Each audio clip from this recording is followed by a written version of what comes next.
சரி. ஸ்டார்ட். நீங்க இந்த பிரீமியம் செலெக்ஷன்றத பத்தி தான் இப்போ பேசணும்னு நினைச்சேன். இப்ப பாருங்க, 6600 6731. ஏன் இவ்வளோ நேரம் இந்த பிரீமியம் வால்டைல் கொடுக்கல அப்படின்னா, இப்போ 6731 மைனஸ் ஒரு 150 அப்படின்ற பட்சத்தில் அப்போதான் இங்க வருது. அப்ப என்னன்னா, நீங்க இப்படியோட எடுக்க வேண்டிய இடம் 6000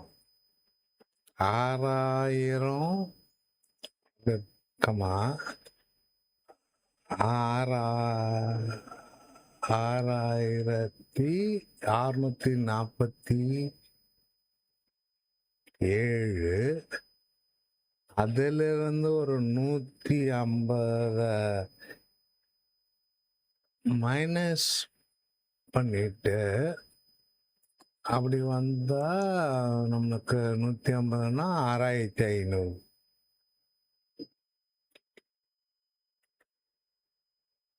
அந்த 6500 இப்போ செக் பண்ணி பார்ப்போம். இதே கால் ஆப்ஷனு 6500 நாம் எடுத்திருந்தா 6500 மேலே செலக்ட் பண்ணிக்கிறேன். ஸோ இந்த மொமெண்டம் எப்படி கிரியேட் ஆகுது புரியுதான்னு தெரில. ஆனால் ஒரு பிட் ஏன் ப்ரீமியம் செலெக்ஷன்லேயும் கவனம் வேணும் அப்படின்றதுக்கான பிட். சரி, இது 15 நிமிஷம் நம்ம அங்கே லைன் பிரகாரம் நம்ம திரும்பி போட்டோம்னா இதுதான் அதனுடைய லெவல். இங்க இருந்து இங்க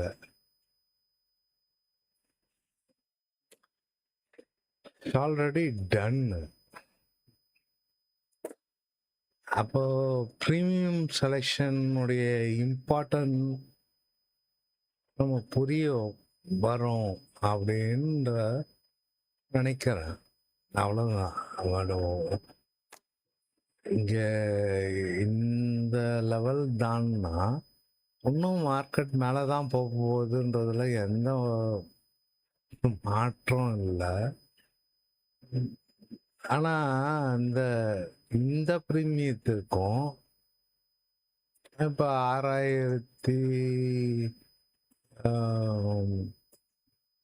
6600ன்ற பிரீமியம் என்ன அதில் ஒரு இருக்குல்ல, இங்கே தான் இந்த டெல்டான்றது ஒன்றும் இல்லைங்க. அதையும் இதில் கூட சேர்த்துக்கிறேன். ₹1 ஏறணும்னா இங்கே 58 பைசா தான் ஏறும், 62 பைசா தான் ஏறும். அதனால நம்ம ஒரு நார்மலாக ஃபிபான்சி சீரீஸில் கூட 0.618 ஒரு வேலிடு ரேஷியோவாக நம்ம பார்ப்போம்ல. அதனால 0.6 அதை குறைஞ்சி 618க்கு நிகராக நம்ம யூஸ் பண்ணிடுறோம். அப்படி பார்த்தா 6350ஓட ப்ரீமியத்தை செலக்ட் பண்ணவங்கலாம் ஜெயிச்சுட்டு இருப்பாங்க.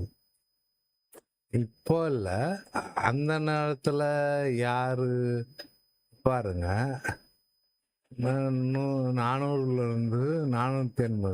8,000. இப்போ இந்த புரிதலோட சரி, நம்மகிட்ட இருக்கிற காசுக்கு ஏத்த மாதிரி நம்ம ட்ரேட் பண்றோம்னாலையும், இங்க நான் இத சொல்றதுக்கு நான் முயற்சி பண்ணல. என்ன சொல்ல வரேன்னா, இந்த 6,600 கிட்டத்தட்ட அதே ரேஞ்சில் தான் ட்ரேட் இருக்கு. எப்படா ஆக்டிவேட் ஆகுது அப்படின்னு பார்த்தா, ஒரு 150 பாயிண்ட் மேல போன அப்புறம்தான் இதுல ஏதோ உயிர் வந்த மாதிரி இருக்கு. அது வரைக்கும் மேல கீழே இது இந்த கோணத்துல நீங்களும் அனலைஸ் பண்ணி பாருங்க. கூடிய சீக்கிரம் சின்ன சின்ன கிளிப்பிங் நாங்கள் இங்கே விட்ட இடத்துல இருந்து ஒரு அப்டேட் பண்ண பார்க்குறேன். என்னுடைய நோக்கம் ட்ராவல், அதாவது கொக்கு காத்து கொக்கு மீன் பிடிக்கிற மாதிரி வெயிட் பண்ணி எடுத்தா மீன் சிக்கும். வந்தவனே எனக்கு பசிக்குதுன்னு ஒரு மீனை பிடிக்குமானா மூக்கு உடையும். அவ்வளோதான். இந்த பைட்டை இதோட முடிச்சுக்கிறேன். நான் முடிஞ்ச அளவுக்கு எல்லாம் கரெக்டாக வரும்போது புது புது அப்டேட்டை கொடுக்க பார்க்குறேன்.